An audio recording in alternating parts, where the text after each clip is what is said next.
Folks, using this stuff sometimes is crazy. I'm sorry we're late, but we had some technical difficulties, which I hope are now resolved, but we shall see. Welcome to Wednesday Night Live with Curious Formula. I am your host and moderator, Curious Formula. Thanks for rocking with me. Our lead story tonight: who has stolen the Republican Party? But first, before we get into that, you got to subscribe, you got to like, you got to comment, and you got to hit the notification bell so you know when we go live. And when do we go live? Every Wednesday night, 9:30 p.m. Eastern Standard Time. Thanks for rocking with your boy. So we're going to get right into it because we're really late, and I don't want you to wait any longer. So who has stolen the Republican Party? This ain't your father's GOP. And I think if you've been watching this stuff play out this year with Donald Trump, really from 2016 on, you recognize that this is not your father's GOP.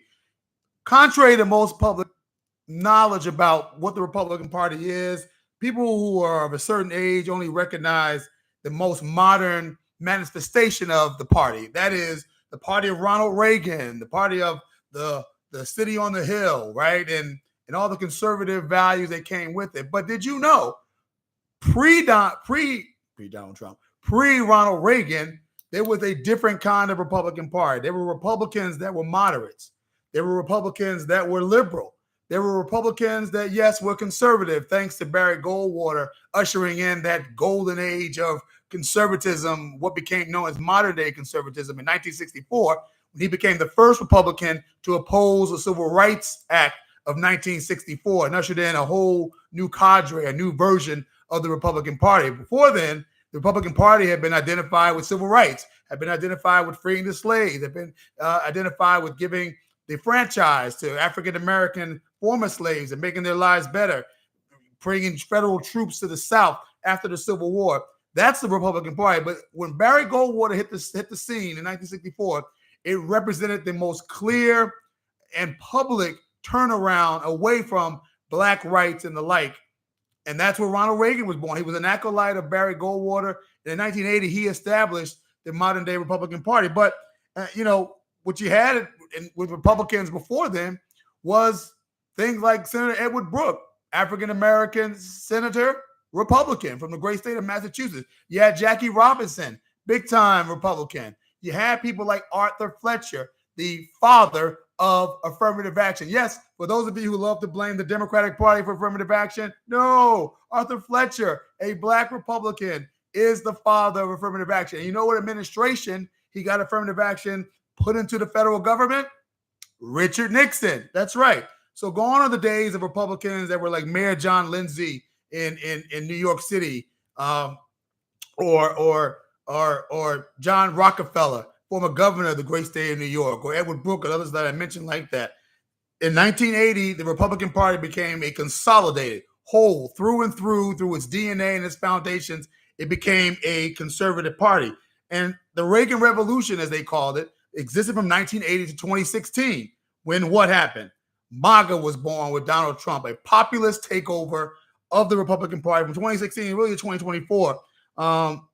And so who has come in to the Republican Party to now be changing from a Ronald Reagan mainstream conservative party to a MAGA party, a populist party of grievance that is centered on the cult of personality that is Donald Trump? There have been a few elements that have come into the Republican Party. There are a few elements that have stolen the Republican Party. Who are some of those elements? Let's start with the most obvious and the one that's right in your face, the alt-right. And by the alt-right, who am I talking about? I'm talking about specifically Matt Shapiro, Charlie Kirk, Richard Spencer, Steve Bannon, Milo Yiannopoulos, Jared Taylor, Paul Whelan. These are the Republicans now who embrace white nationalism, who embrace anti-immigrant sentiments, where the Republicans at one time, if you watch the debate between George Bush and Ronald Reagan in 1980, when they were fighting for the Republican nomination, they were talking about pathways to citizenship. They were talking about finding ways to integrate folks coming across the border into American lifestyles. Yeah, that doesn't happen anymore at this Republican Party. They oppose mainstream conservatives and they oppose political correctness and establishment challenges.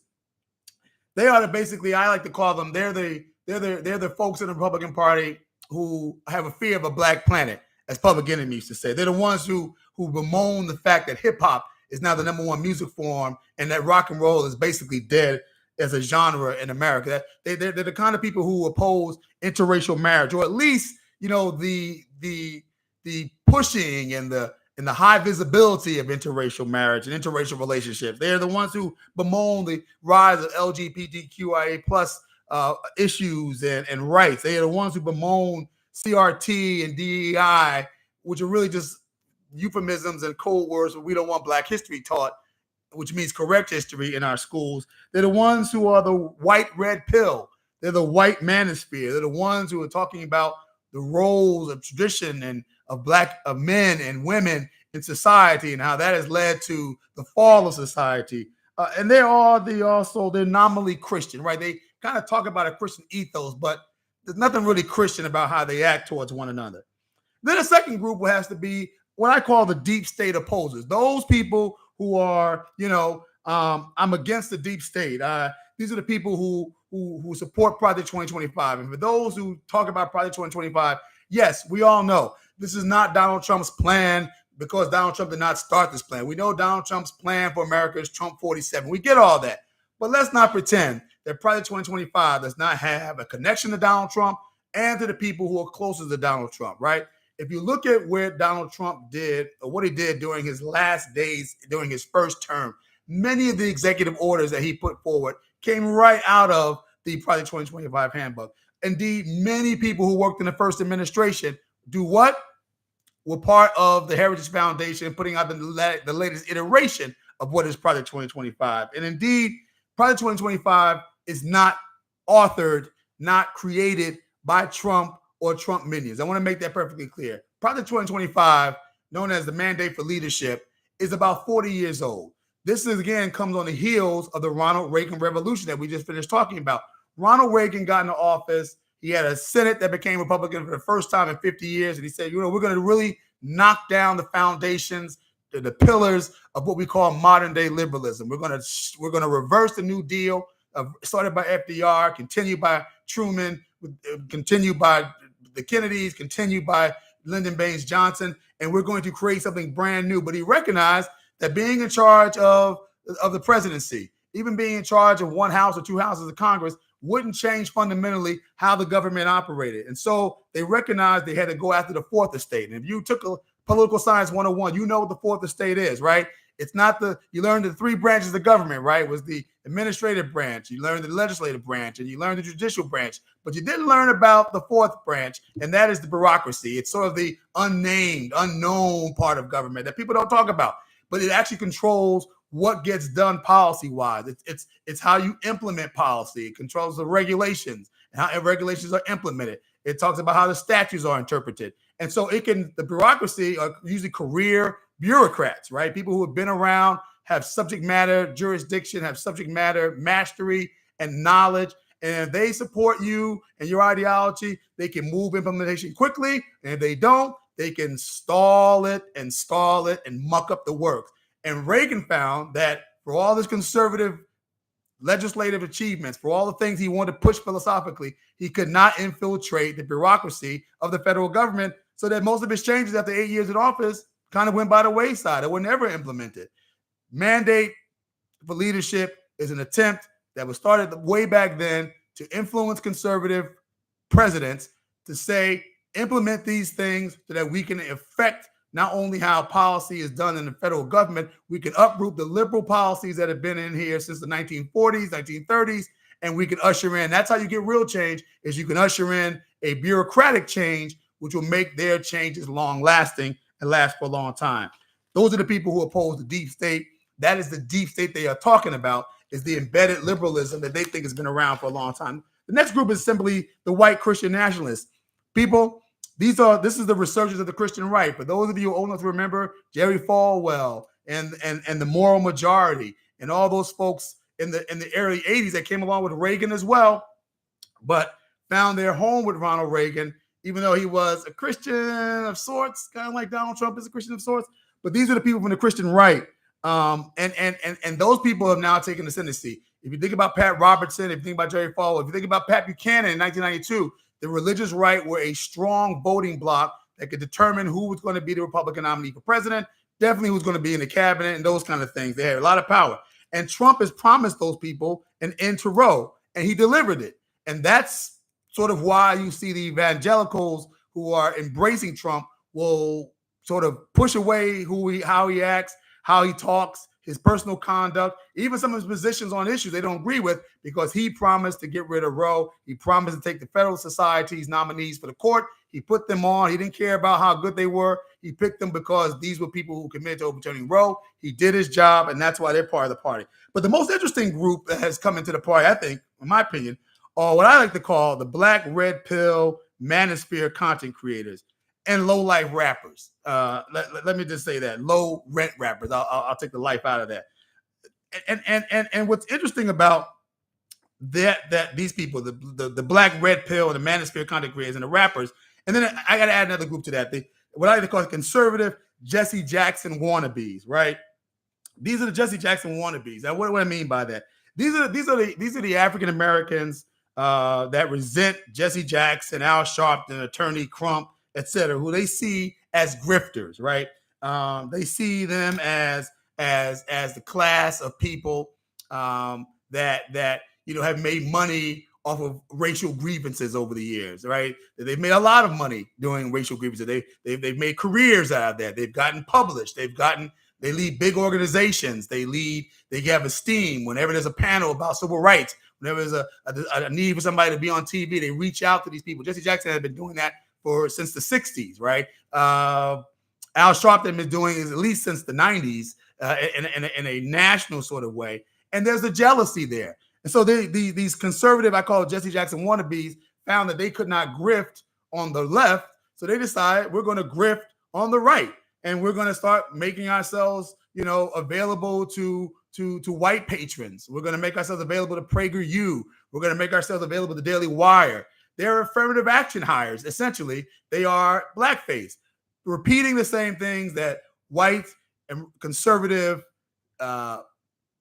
theorists and professors and policy people have been saying in a long time, but for fear of sounding racist, they decided to get black people to say those same kind of things. And who do I put into that mix there? I put people like Candace Owens to that mix. I put people like Amalia Ekpanobi. I always pronounce the name wrong. I put people like Jesse Lee Peterson, right? Jesse Lee Peterson and Candace Owens actually run organizations, right? These little small organizations, so nobody can accuse them of saying, like, we don't lead your people. Like, what do you do for your people? Well, I have a little organization that does this. Jesse Lee Peterson, well, I have a little organization that does this, right?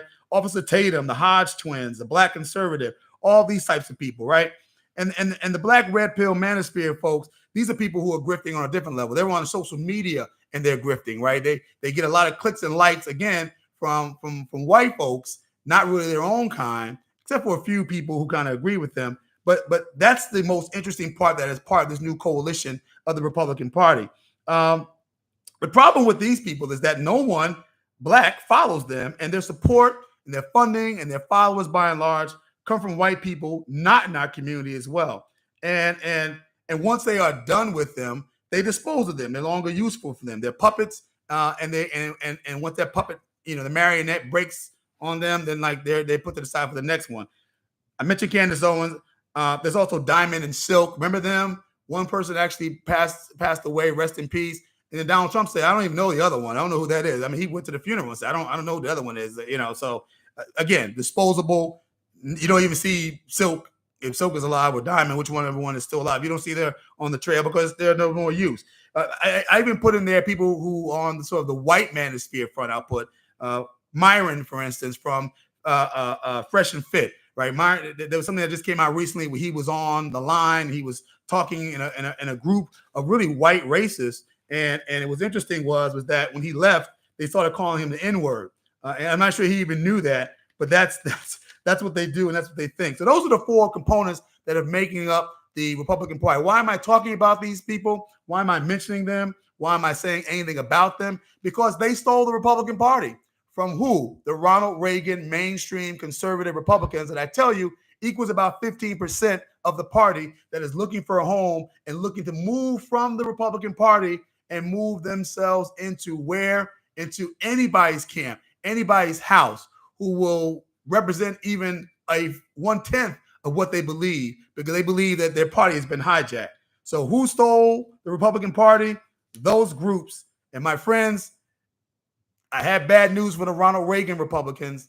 I don't think they are in any mood to give you your party back anytime soon. Tell me what you think about that. All right, so we're going to move on now. So I'm issuing a challenge. You ready? I'm issuing a challenge to all these Trump-loving, black, red pill content creators to a debate about Trump and Harris. Yes. Now, specifically, who am I talking about? I'm talking about these industry plants that exist.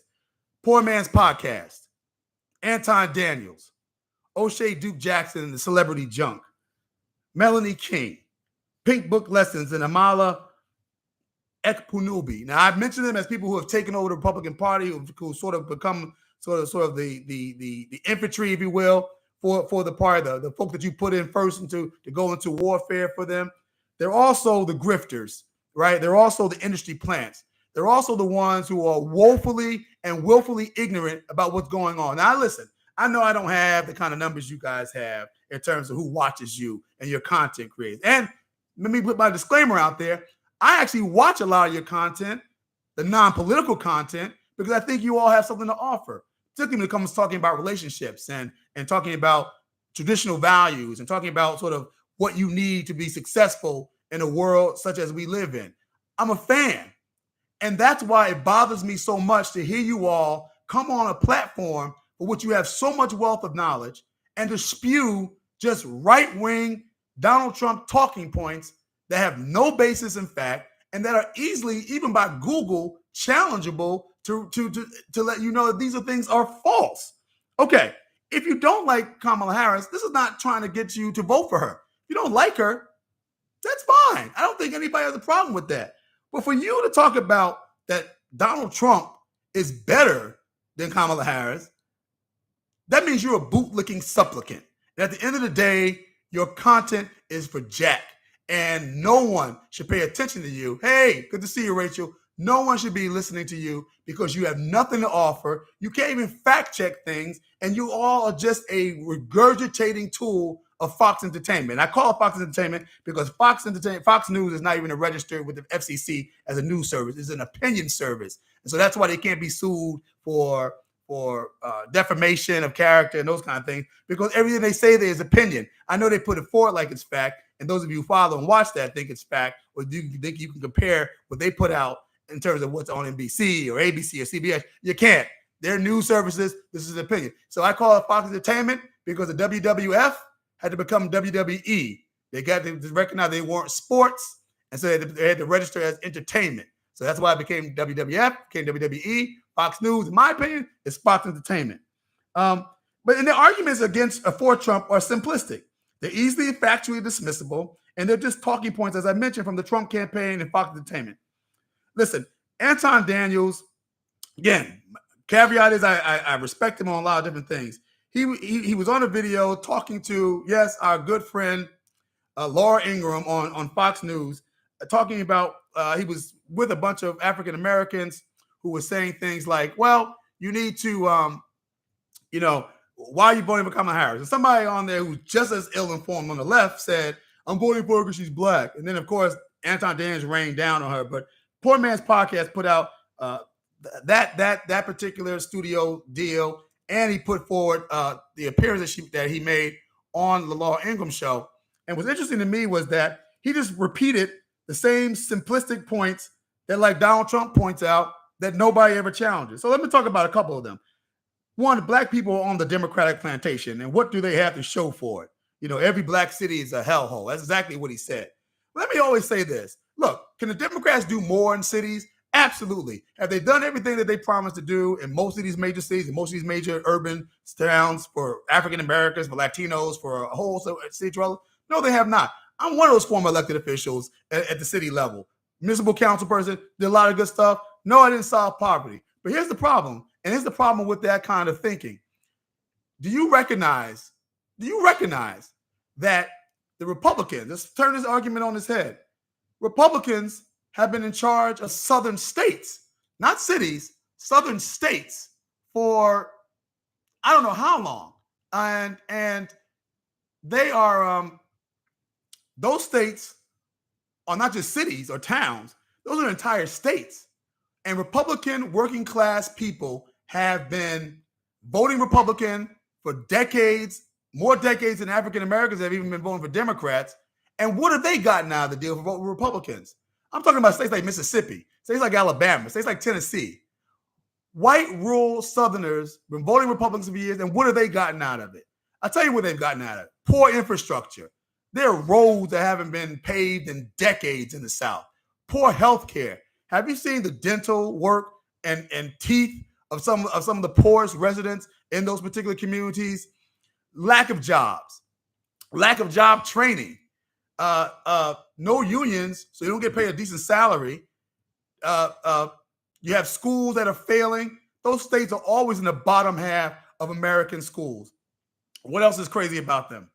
They have, again, no child care, terrible standards of living, and an opioid crisis that is going right through the roof.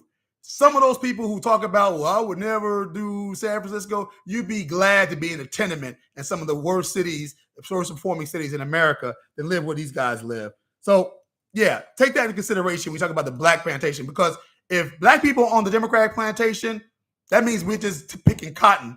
But the rural white Southerner who's on the Republican plantation, yeah, he's picking sugar cane. We're just picking different products. The problem is that you should be calling out the system and calling out both parties. I have more respect for you, but being, again, the bootlicking supplicant for the Republican Party, it's just ridiculous. Another thing I always say, the economy was great under Donald Trump. That's a bunch of horse manure. Yeah, the economy was great pre-COVID, right? But at the end of Donald Trump's term, 6.3% unemployment rate. He lost 4 million jobs. Now, you say, well, you said that was post-COVID. It was due to COVID. Really? Well, how come you can understand that? Now, I'm somebody that doesn't necessarily blame Donald Trump for the 6.3% unemployment rate because of COVID.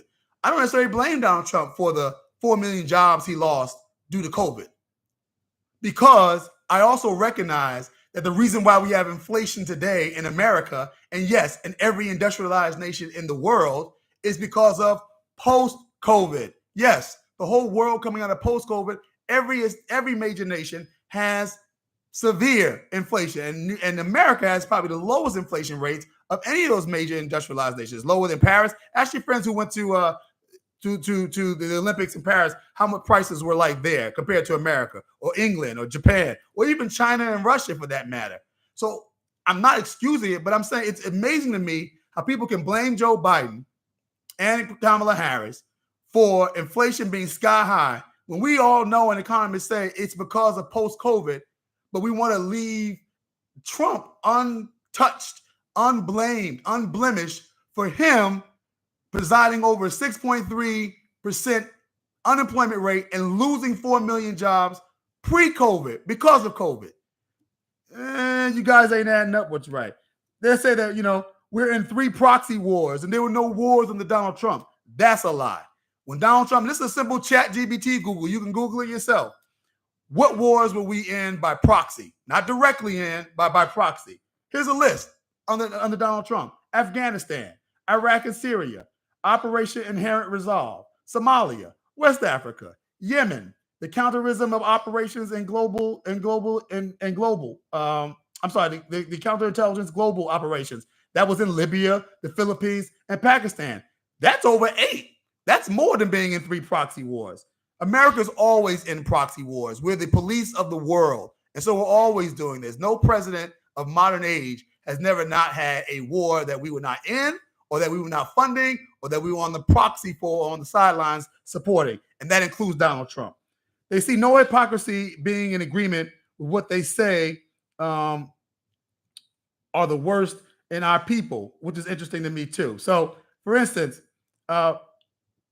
these same people who are on the air, who are on social media, on YouTube, love to talk about rappers, love to talk about, how low rent they are, how they're the worst example for our people. And yet, they seem to find agreement on who should be our president. So Anton Daniels, for instance, who thinks rappers are this and low right, and well, you agree with Lil Pump. You agree with Sexy Red, Poor Man's Podcast. All right. You agree with all these little, you agree with Waka Flocka, right? You agree with all these folks who are one-hit wonders, nobody cares about, don't have any kind of sense of knowledge, that you think are wrong on just about every other issue, right? But this one. And don't hand me with, well, because that Poor Man's Podcast said the same thing. Well, Kamala Harris had Megan Thee Stallion dancing at a rally for her, and it was lewd and it was disgusting. Yeah, and the Republicans at Amber Rose, the inventor of the slut walk, not dancing, speaking during prime time at the Republican National Convention. But we don't mention that, right? Thankfully, though, they have no influence, and I mean no influence over the masses of black people, because they have a job to do, right? Whoever's paying them on the right, their job is to pull 8% of black women away from the Democratic vote and 15 to 18% of black men. But you know what's happened since Kamala Harris has become the nominee, which shows, again, how their influence is minimal at best with black people when it comes to politics. Again, I'll give them a shout out for what they do on other platforms and on other subject matters. But in terms of politics, here's what it is. There's been an increase of support for the ticket amongst African Americans. Yes, black voters, Harris has gone from a 23-point lead over Trump to a 54-point lead as of a week ago. Black voters who appear to be considering Trump have moved away from him, dropping 10 points. Good job, folks, because you guys are getting money for free, because you ain't influencing a damn person, and you making all this loot, tearing down a black woman. Good for you. And it shows that you need to stick to your lanes, because nobody's listening to you when it comes to politics, because they see the hypocrisy too. I could go on about some of the things that they've talked about that don't make any doggone sense. 15 to 20 million illegals that are coming to the nation, which is not true. They have no independent analysis of that. That's just what Donald Trump says at rallies. It can go from 10 to 15 to 20 to 30 to 40, depending on how deep South or how deep MAGA the crowd is. He talks about, one of these guys, Anton Daniels, said Chicago deficit is 400 million because of illegal immigration. No one says that. Nobody in Illinois says that. Nobody in Chicago says that. And the fact of the matter is, if the border was such a problem for Republicans and for Donald Trump, then why did Donald Trump stop the bipartisan bill that Senator Lankford, Republican from Oklahoma, was working on with Senator Chris Murphy, from Democrat from Connecticut, and independent Senator Kirsten Sinema from Arizona, on a bipartisan deal that gave most of the top lines, if you read the legislation, were Republican top lines. Most of the Democrats were like, man, we got to vote for this. This is nothing that we want in there. It was all to make sure that the Republicans are happy with it. And not only did Donald Trump tell the movers of the bill not to move it because it would solve the problem on the border, and it would actually win the election for Joe Biden. He did it for political reasons. So all these people coming across the line, murdering and SAing people and doing all these crazy things in the country. Well, where was the sense of urgency when there was a bipartisan bill? It was so bad that the Republican Party in Oklahoma literally censored Senator Lankford for even working with the Democrat on that particular bill. I mean, the hypocrisy. But again, this is what either they don't know or they're willfully being honest, intellectually not honest about talking about. Locked up more black men than ever before. That has been so that Kamala Harris has locked up more black men than ever before, that she has no record. Folks, her record is the police who wear cameras now. The first place they did it was in California. This woman has created all kinds of programs to stop the recidivism of African-American men, specifically from going back to prison with job working and all those kind of programs. They called her soft on crime because she was looking out for black men and women and other minorities who were most affected by crime.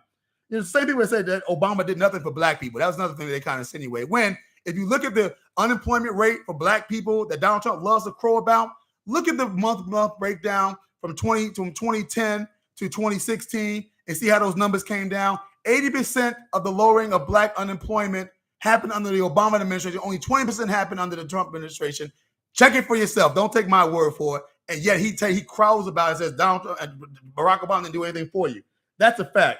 And they also talk about black people being more conservative than the Democratic Party? Well, David French, who you heard me talk about if you watch my TikTok, who's a staunch conservative, is saying that he is voting for Kamala Harris to save conservatism itself. Now, that came from a strict conservative. And let's be real with you. The black conservatives that you see out here today, that I listed some of them in the past and other content I just made just a few minutes ago, ain't no black people following them. You know who the black person is who's a conservative that black people follow and don't have a problem hearing from? Louis Farrakhan. Check out my video on that on this page right here.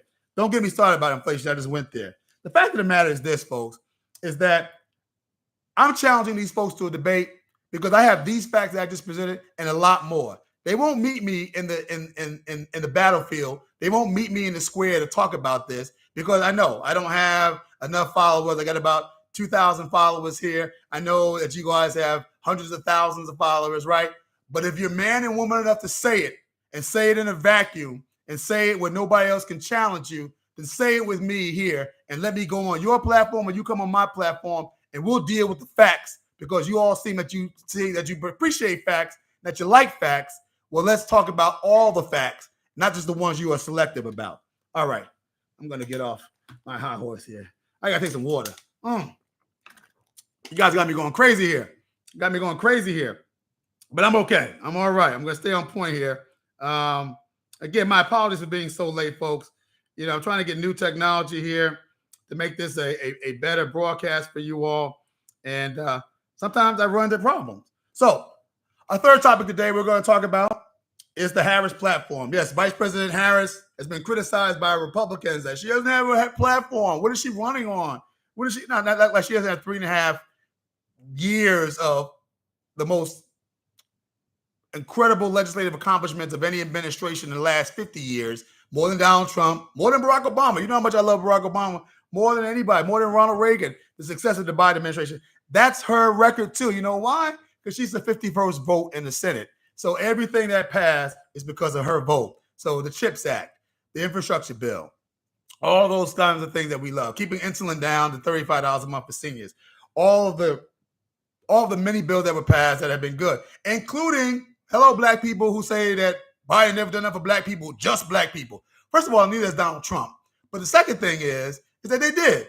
$2.2 billion the Department of Agriculture is about to pay right now due to this discrimination over the years to who?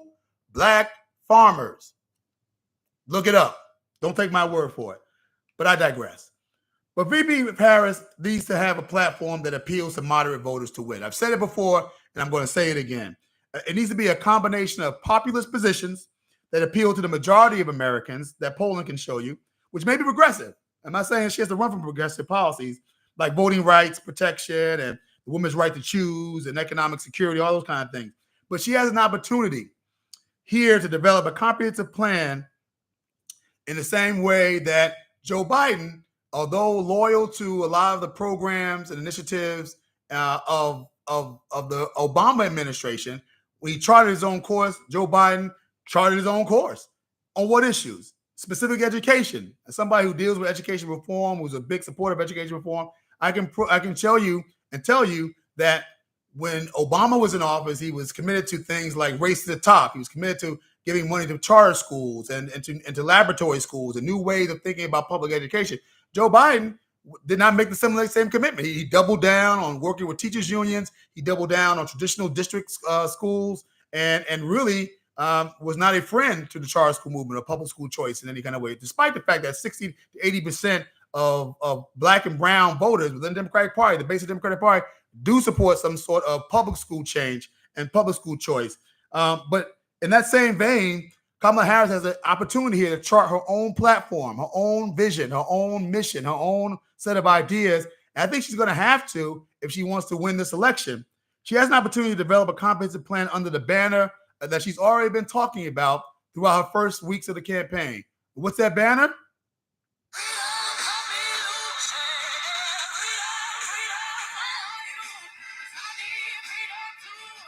Okay, so I don't get it straight. Freedom. We have to make sure that under the banner of freedom. Now, why is freedom the top line, the top headline and title of all the programs that she should put underneath it? Because freedom is typically a Republican calling card. freedom, liberty, right? She started off the campaign with the song. She started the campaign talking about freedom. And I think it is a great framing for all the positions she ought to be taking going forward in this election. What kind of freedom am I talking about?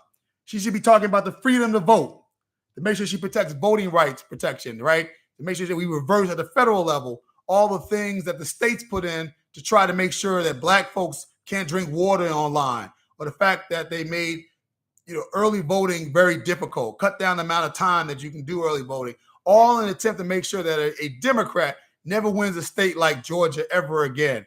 These things are highly unconstitutional. So the freedom to vote, supporting the John Lewis Freedom to Vote Act in Congress, the freedom to be safe from gun violence by pushing sensible reforms on gun control. And let me just say this about the NRA. The NRA, if you check your history, again, if you're not just, sort of looking through blinders and know your history from about 10 or 15 years ago, the NRA, the National Rifle Association, used to be for sensible gun control. Did you know that? Because it was about gun protection and being smart use of your guns.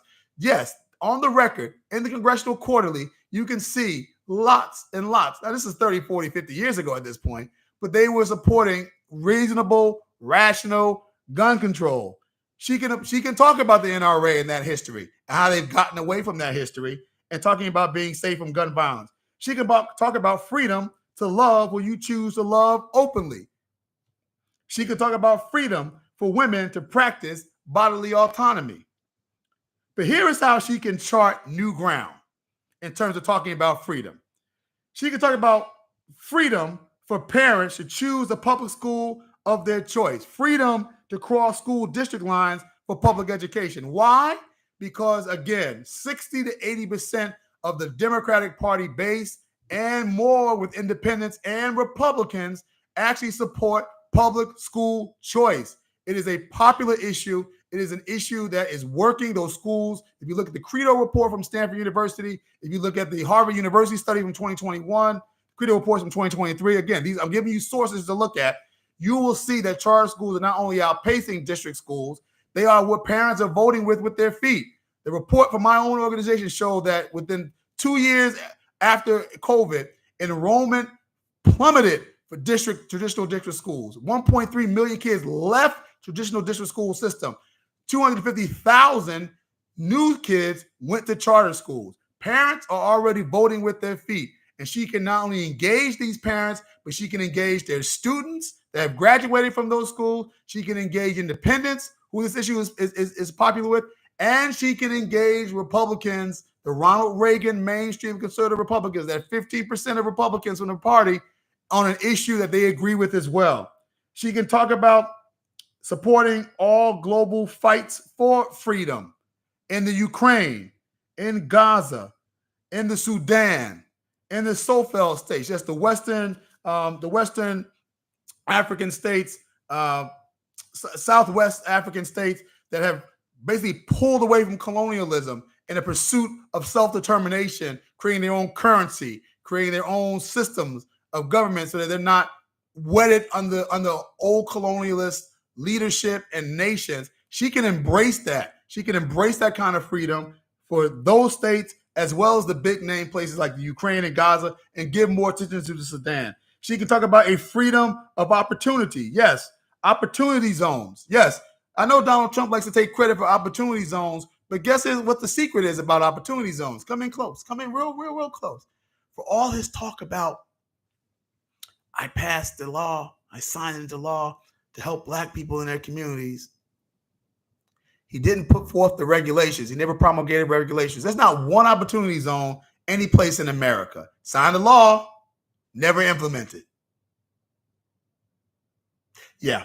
So she can talk about opportunity by talking about opportunity zones. We're talking about access to capital and letting people live where they want to live. We're talking about a brand new housing policy that will build housing not only for affordable housing, but low income housing and working class housing, and increasing the amount of capital and creating a housing trust, if she wants to, nationwide, a housing trust for the whole nation in the same form that like the GI Bill was for troops returning home for housing. She can create a new oasis of home ownership in the same way that the Biden administration wiped away debt for college for millions of people throughout this country.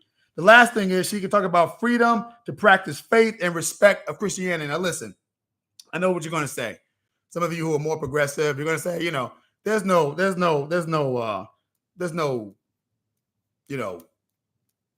people disrespecting Christianity. That's the right talking like that. No, it's not. You take it from a Christian, right? There is a second class citizenship associated with people on the left, with people of faith who may be on the right or in the middle or progressive like I am. How do I know this? CJ Stroud, quarterback for the Texans. Every time he gets on camera, talks about what? My love for God and Jesus. I wouldn't be here if it wasn't for God. They have literally cut on 2 occasions his comments about God and Jesus. That's not second class citizenship? Okay, let's go a little further. Let's look at the Gaza situation, right? It's almost like you have people who are LGBTQIA plus who are out there saying we're gay and we support Gaza. Do you remember what happened in England? Muslim folks tore down their signs, but people still say I support them and whatnot. I don't care if they don't. They actually the sentence is death in many countries for people who are gay and lesbian. Now, that's how most of Hamas feels. That's how most of the Palestinians who are deep in their Muslim faith and their Islamic faith feel in a sense about gay people. I'm not saying all, but I'm saying there's a number of them in terms of where they stand. But now let a Christian say something similar or less harsh than that, and we're bigots, and we're anti-gay, anti-homosexual, all those kind of things, right? I'm just saying there's more appreciation for that than it is for Christians who may be feeling the same thing and not talking about it that way. There is a real sort of respect for other religions that does not exist here. And I'm not trying to say we can have one religion in America. That's ridiculous. I would never say that because that's not what the founders wanted. The founders didn't even want a religious or a one religion country. They specifically set the Constitution up, and the Federalist Papers and the Anti-Federalist Papers both adhere to that. But she can talk about her freedom to practice faith and in respect of all religions and make sure that Christianity is included in that. Again, another point of contention, another point of freedom, another way to bring in the left and the right and independence in ways and talking about things that Democrats have not talked about in decades. So I hope that we are talking about freedom. I hope we talk about freedom. And I hope we're talking about a new set of policies and priorities that will separate Kamala Harris from Joe Biden and maybe even traditional Democratic ways of doing things and open up a big tent, which Donald Trump has not done, and create a bigger coalition. And it all starts with the word freedom. All right. So next thing we want to talk about is what does the Republican and Democrat Party look like if Trump or Harris loses in November? I'm wondering. Please also, guys, if you're here watching, please put something in the chat here. We want to talk to you live. What does the Republican and Democrat Party look like if Trump or Harris loses in November? Now, listen, somebody's got to lose. And when that happens, there will be it'll be different, but each party is going to have a reckoning. Each party is going to have a reckoning for different reasons. So let's talk about the Republican Party first. If Donald Trump loses in November, what happens to the Republican Party? A sense of relief. I've told you all many times, if you work in D.C., you have anything to do with the Hill, you have anything to do with politics and government here, you recognize one thing, that the Republican Party, behind closed doors, outside the spotlight, with no cameras and no microphones are available, do not like, respect, want, support Donald Trump. They are forced to do his bidding because he is control of the party. Donald Trump Jr. was right. This is now the party of Trump. Long live Trump, because the party of Reagan is dead. and there are many. You can call them elites, you can call them rhinos, Republicans are named only all you want to. They will be relieved if Donald Trump is gone. The GOP does not like Donald Trump. They want access and control over MAGA. And what does that mean? It means they don't like Donald Trump, but they want the populism. They want the excitement. They want the 15,000 people at the rallies. They want that energy. They want those voters to continue to vote for them and support them, but they don't want Donald Trump to be in control of them. And if he loses another race, they will dismiss him and put him by the wayside. And so the sense of relief is in that a loss by Donald Trump will allow them to publicly be able to say he's a two-time loser, and that's all we need to do with him.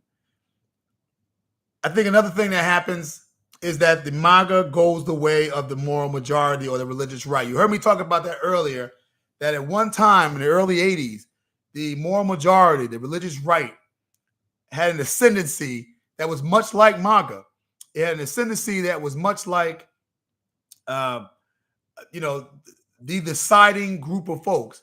It may have been 40% of the party coalition at that time, that they could deliver votes in places like Iowa and New Hampshire in the primary. They in the caucuses. They could deliver real big support in the South, where those evangelical churches were going. They had PACs. They had C4 money. They had C3 money. They had lots of money, lots of supporters, and they were organizing the grassroots in the same way MAGA is organizing, right? And so you had people like Pat Robertson, who ran for president, who actually had a snowball's chance of winning the nomination on the strength of evangelical voters. You had Pat Buchanan lay into a primary challenge, and the George Bush was really weaken him and soften him up for the get by Bill Clinton and Al Gore in the fall. But Pat Buchanan waged war in those primaries, and the Buchanan Brigade was made up largely, about 40%, 50% of the religious right, who saw in him a warrior king who would slay what they thought was a George Bush sort of weakness when it came to dealing with their issues. The other thing I think is if Donald Trump loses in November is that 20 people will run for president in 2028. I mean, the floodgates will open up to try and be the person who now sets the new course, the new way of living, the new way of moving in the future in terms of who leads the party. Kamala Harris loses the party will hopefully shuffle towards the younger party members to prepare for 2028 as boomers pass away and Gen Z moves up. Yes, Rachel, I agree with you there. I'm getting to the Democrats. This whole time, I'm getting to the Democrats. But I think 20 people will run for president in 2028. Who do I think runs? I think Ron DeSantis obviously runs again. I think everybody you saw this year runs again. I think Vivek Ramaswamy runs. I don't think Chris Christie runs, but I think Tim Scott runs. I think you'll see Nikki Haley run again. I think that's why she endorsed Trump in the first place, so she'd have a future in this party. I think you see a lot of people coming off the bench. I think you see if Ted Cruz survives his race, which is, neck and neck, Ted Cruz takes another shot at it. I think you see other senators like Senator Cotton taking a shot, Senator Harley taking a shot. I think you see all the governors taking a shot. I think you even see some of these sort of folks on the outside of the party, people like a Charlie Kirk, these younger sort of Republicans who are, MAGA influence. You see some of those, content creators and commentators and analysts. I think you'll see a young brigade of runners there. Well, I think there'll be at least 20 people that run. And it'll be interesting to see if they hearken back to Reagan or they hearken back to Donald Trump. Now, my take is I think they will actually talk the rhetoric of Donald Trump, because he won't be there anymore. Not to beat them up. He might tweet about him, but they can grab the populist talk, but then they'll grab the policy that is Ronald Reagan. So that's what I think. And then the last thing I think about what will happen to the Republican Party if Donald Trump loses is I think there'll be the fever will break amongst the Republicans, and they will ignore Donald Trump or repudiate him publicly like Joe McCarthy. For those of you, again, I'm a history nut here, so that's why I always bring up history, and I always try to give you a little background. So Joe McCarthy was the man who led the Red Scare, the man who talked about, the communists, right, and locking up people and, putting people on the list. and saying, I have a list. He would wave it around. I have a list here of on my book here. I have a list of communists who are ruining the nation. And you're not going to look at my book because my book is there, but I'm going to bring you before it. And if you admit that you're a communist, and I'll go easy on you, but I'm not going to let you know if you're in the book. You just got to tell me, right? And the same kind of fever that MAGA sells people that, when we get in office, we're going to just throw lawsuits. We're going to send people to jail on the Democrat side. We're going to do X, Y, Z. Like Joe McCarthy actually did that. And people knew it was wrong. And people knew their names were not in this. There was no names in this book.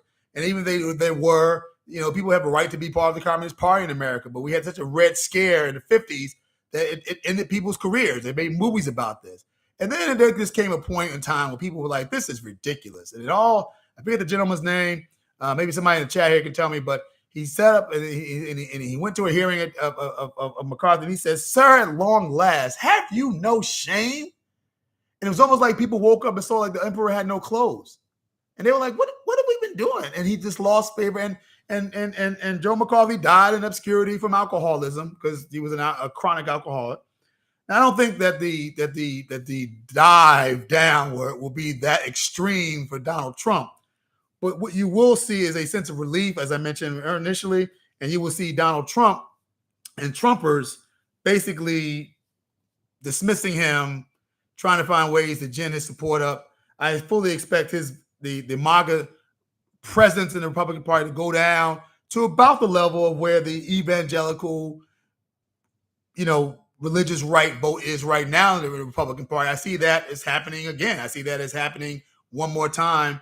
They will go down to about 20, 25%. They will have importance in the party, but they will not be the main part of the coalition that is the Republican Party. Now, the Democrats lose. If Kamala Harris lose, I think the divide intensifies within the Democratic Party. There is a natural fight, a natural proclivity for the progressives in the party to fight against the moderates in the party, the New Dems versus the progressive wing in the Congress, for instance, the problem solvers versus the Democratic Socialists. I mean, all the kind of ways you can make this fight, but that starts to happen. I think that is sort of the headline for what happens if Kamala Harris loses. I think, though, the first thing that actually happens in terms of being specific about it is that there'll be a mea culpa about Joe Biden. So everybody will second guess the fact that they told Joe Biden to not run. If you look at where Kamala Harris is polling wise, and I say this in my content now, yes, I'm a Democrat. I'm happy that she is close. I'm happy that it is, she's leading all around the country. I'm happy that she's leading in battleground states. I'm happy. But when you take out the margin of error, this race is essentially just tied. It's tied in the battleground states. It's tied nationally. And that's what Joe Biden was even after the debate, right? There were a few places where he was where Trump was moving ahead, but that's first week and a half. Yeah, I got you, Rachel. But I think the people were happy, who were telling him to go out. Those first week and a half, those numbers that Joe Biden was posting against Trump after a disastrous debate were about the same as where we are right now. So if she loses, the whole thing would be like, we really went out on a lark here and we lost anyway. Maybe we should have kept Joe Biden. And it depends on how she loses, right? So that's something to think about. The other thing is, as I mentioned, the war between the New Dems and the progressives takes center stage. The New Dems will talk about being pragmatic, about getting things done. The progressives will talk about aspirational things, that we should be standing in line for $20 an hour, minimum wage and those kind of things. And you will see a fight, because the fight is there. It's just been submerged to the greater good, the greater glory of party unity in order to win an election. I think you'll see 20 people run for president in 2028. So I think all the people who've been circumvented because of Kamala Harris's rise, if she loses, will be reinvigorated to come out again. I think you'll get more people running again from the pragmatic side and the progressive side to see who's now the leader of the party, because if no Joe Biden is there and Kamala Harris loses, there is no head of the party anymore. And so you will see Cory Booker running again. You will see Amy Klobuchar running again. You will see Pete Buttigieg run again. You will see new people like Kirsten Gillibrand run. You will see folks coming out from the South. You will see people like Andy Beshear running. You'll see Josh Shapiro, governor from Pennsylvania, running. You will see Gavin Newsom running. You will see a whole host of people who will say, why not? Right? What do I got to do? You'll see Wes Moore, governor of Maryland, running. Any Democratic governor worth his salt is going to throw his hat in the ring, and about half a dozen young Democrats who are in the Senate will run. You'll get a few House people that will run as well. You might even get AOC to run just to replace the Bernie element in that primary. So you'll have everybody running. It'll be crazy like cats in a bag. Last thing I think you'll see is new voices will begin to emerge from the local levels. So kind of what you say, Rachel gets the bell because she's made a good point. I think you'll see even younger people coming out. In the same way I think you'll see that in the Republican Party. I think you'll see younger local leaders. I think you'll see, Congress people running from the House. I think you'll see like state senators or leaders of nonprofit organizations who are young and who are talking about, politics in a different way.